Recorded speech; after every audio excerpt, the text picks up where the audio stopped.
السلام علیکم خوږو دوستانو، ستړي مه شئ. خدای پاک دې وکړي چې جوړ او روغ یاست. خوږو دوستانو، زه به نن تاسو ته خپل یو ډېر پخوانی کلام ووایم چې تقریبا په 2015 کې مې لیکلی دی. هغه کلام به نن درته ووایم.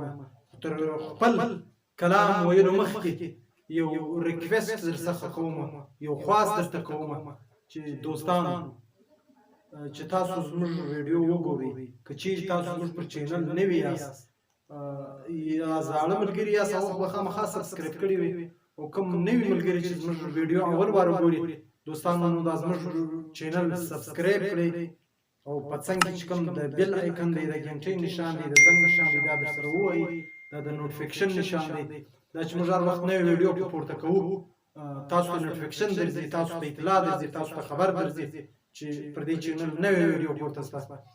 نو دوستانو، زه وخت پر وخت د نوو شاعرانو، د نورو شاعرانو ښه نوي تازه کلامونو، زاړه کلامونو، خوندور کلامونو انتخابوم او تر تاسو دررسوم، چې زما په سوچ غوره شعر وي، هغه زه تر تاسو دررسوم.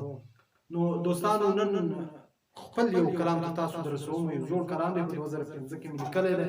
خدای پاک دې وکړي چې ستاسو د خوښې وړ وګرځي. نو دوستانو، ډېر وخت نه اخلم. وایي اوس له خپل زړه سره، اوس له خپل زړه سره څه وکړم هر وخت تا یادوي. اوس له خپل زړه سره څه وکړم هر وخت تا یادوي، چې زه دې هر څو هېرومه دی دې بیا هېروي. اوس د خپل زړه سره څه وکړم هر وخت تا یادوي، چې زه دې هر څو هېرومه دی دې بیا یادوي. ستا بې وفا نوم خو اشنا د هېرېدو قابل دی، ستا بې وفا نوم خو اشنا د هېرېدو قابل دی. یوازې زه نه یمه، هر څوک دې جفا یادوي.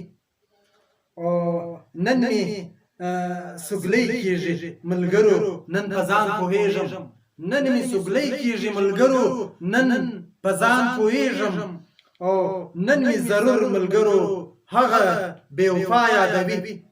او موږ شاعران یو د یارانو په خلوص پوهېږو، موږ شاعران یو د یارانو په خلوص پوهېږو، او موږ هغه نه یو چې فقط د یار ښکلا یادوو.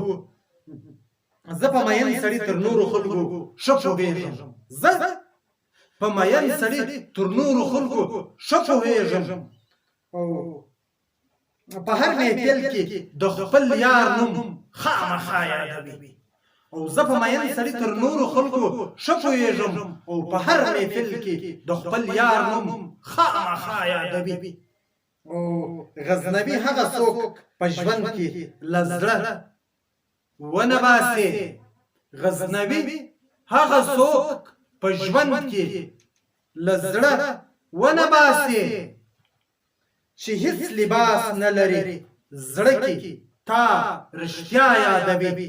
او اوس له خپل زړه سره څه وکړم هر وخت تا یادوي. اوس له خپل زړه سره څه وکړم هر وخت تا یادوي، او چې زه دې هر څو هېرومه دی دې بیا یادوي. او غزنوي هغه څوک په ژوند کې له زړه ونه باسي، غزنوي هغه څوک په ژوند کې له زړه ونه باسي، او چې